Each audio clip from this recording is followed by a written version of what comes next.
Why let one cracked or broken tile ruin the look of your whole floor when it's simple to fix? Here's how. First, you want to remove the old tile, adhesive, and grout without damaging the surrounding tiles. To do that, you can scrape away old grout using a grout saw. Use a rotary tool with a grout removal attachment, or use a multi-tool, which can also make the rest of the job go faster. Smash up the old tile and pry it up. Now go easy. You don't want to crack adjoining grout joints by hitting too hard. Chip away old adhesive, thinset, or mortar using a hammer and chisel or a multi-tool with a scraper attachment. Clear the debris so you have a smooth, even surface. You'll need an adhesive made to bond the tile to the surface underneath.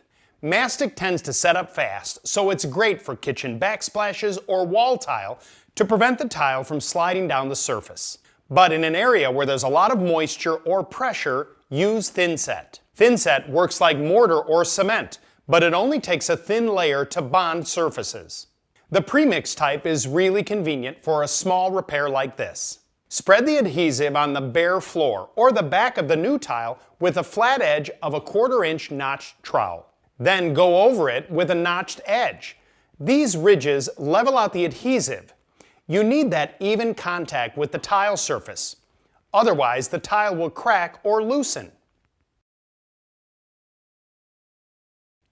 To set the tile, you don't want to angle it into place. Drop it gently in place flat so that even layer of adhesive doesn't shift. Line up the edges, then press it down evenly so it's not seated at an angle.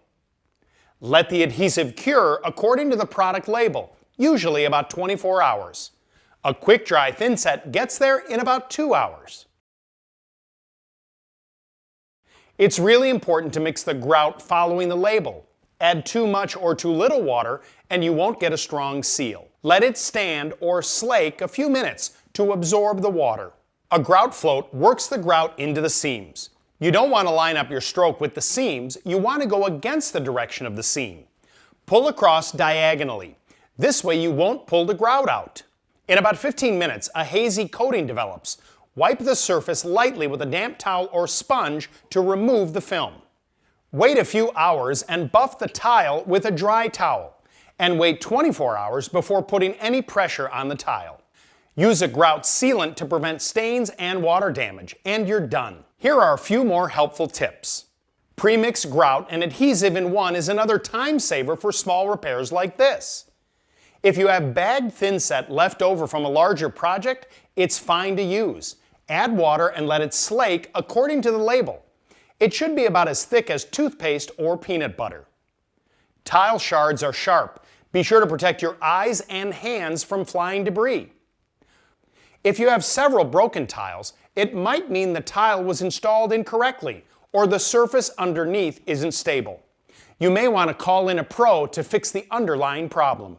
Follow the specific mixing, dry time, and application instructions for the adhesive and grout you use. For the tips, advice, and tools you need, visit your neighborhood ACE.